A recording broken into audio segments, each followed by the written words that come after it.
Hey, what's up? I'm Matt. If you're watching this, it's probably because you're interested in getting rid of your car, and I'm here to tell you that there's a very good chance you can. So obviously not everybody can sell their car, but I do believe that a good chunk of people can, or at the very least they can downsize the number of cars that they own. For me personally, I've been going back and forth in my mind over it for a long time, and my biggest doubt was that I had a long work commute. It's about 20 miles there, 20 miles back, 40 miles in total, but I've done it many times. It's very possible.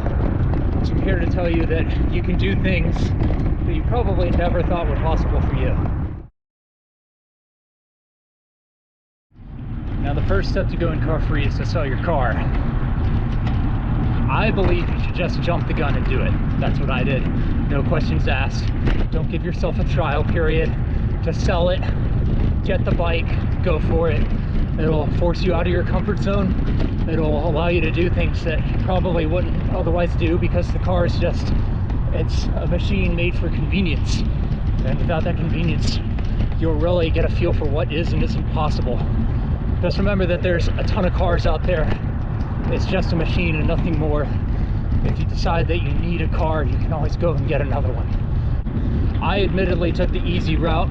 I just drove it over to a CARMAX, got a quote, handed over my title and registration, and it was all done. Just saved myself a lot of time and energy, and I think that one has to consider the cost of their time when selling a vehicle.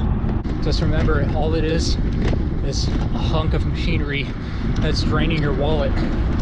It's not going to be sad that it's left you. It's going to be most likely in the hands of another owner who's suddenly shackled with car insurance.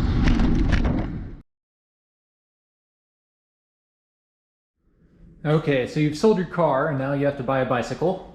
I recommend just going to your local bike shop. That way you can test a bunch of different models. You're going to want to make sure that you have the comfiest, best fitting bike you can possibly find, because your rear end is going to be sitting in that seat for a very long time. And if you go to a bike shop, you have an added advantage that you can get most of your accessories as well. You can just go to the employees, tell them what your situation is, and they should be able to hook you up with just about everything you need. Another advantage is you'll probably get introduced to a bicycling community that you never knew existed. As you can see, my own bike setup is pretty simple. I have a bike that rides single speed or fixed gear from State Bicycle. This is their Rutherford model. I really like single speed bikes because they really can emphasize the material, and you can really get a good bang for your buck if you can handle the hills.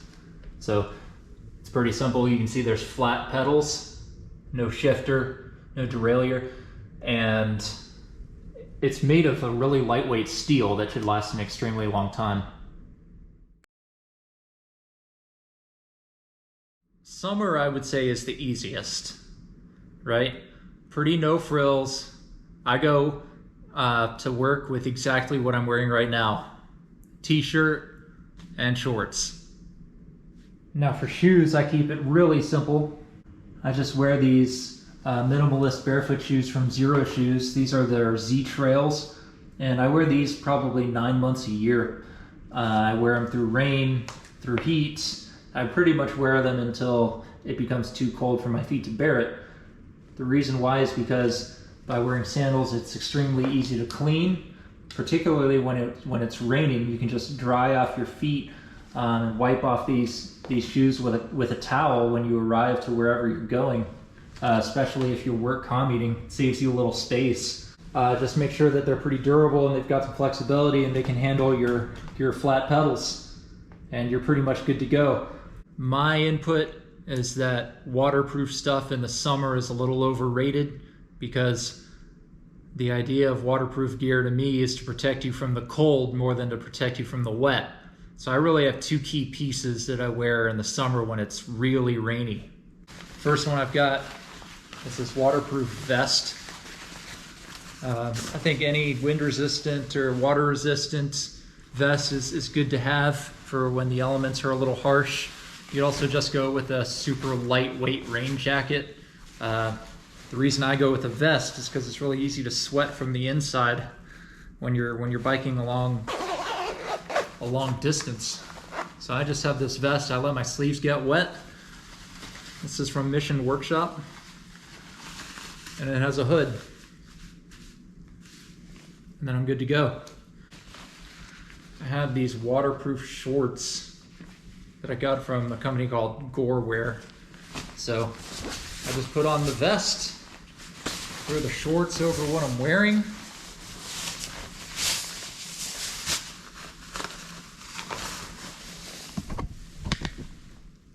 And voila, we're ready to go.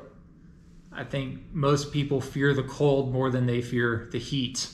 And it's a very good question. Living in the Midwest, I can say the weather varies pretty wildly. And unfortunately, you will have to put in some purchases if you really want to get through the winter on your bicycle, especially if you have a 20-mile commute. So I'll show you my setup. It's about as efficient as I could find. I'm sure there's better setups out there, but you're gonna have to layer up. So you start with your base layers. I've just got these smart wool leggings. They're made of merino wool and smart wool upper body top. So you put that on first. After you've put that on, you want to put on some really warm pants and perhaps a fleece upper body. I've got this hooded fleece. Keeps you nice and toasty, especially with this hood. But it doesn't stop there, because if you're outside on your bike, your extremities are going to get cold. So you're going to need probably something to cover your face. I've got these insulated bandanas. And you're going to need something to cover your head and your ears, like this. And then over your fleece, you're going to want to put a hard shell, most likely, especially if it's well below freezing. So I use my fully waterproof rain jacket as my outer shell.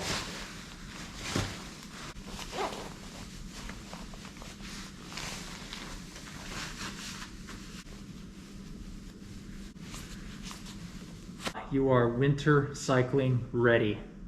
Maybe you, like me, wear sandals during summer, spring, and fall.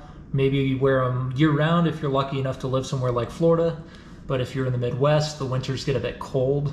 So when it gets really chilly, I just wear some waterproof boots and then some warm socks underneath them.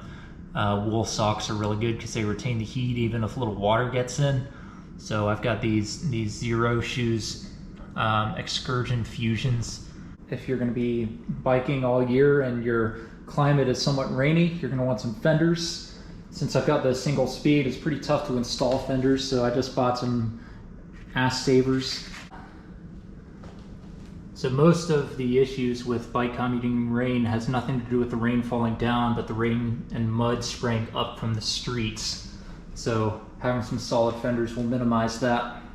For my work commute, I just go with a straight up backpack. I make sure that it's waterproof. I use this Mission Workshop Fitzroy just because it's got a ton of space, so it can fit some extra clothes, maybe some extra shoes. I usually put my bike tools like spare tubes and things like that in this pocket, and then most of my main belongings, my work computer, and this main component. You just unhook these, and you can see that there is a ton of space. It's pretty much waterproof. I know the material's fully waterproof, and I've never had any water get in it, so it's been pretty crucial. I think that if you're going car free, you can definitely invest in a solid bag, so it's worth it. So there you have it, Bike Commuting 101. There's 1,000 what ifs, there's 1,000 unknowns. You'll hit one every day. It's part of the journey, so just kind of accept that there's never going to be a perfect scenario, and have fun with it. Have an adventure. You can do it. I believe in you. One pedal at a time. Go get them.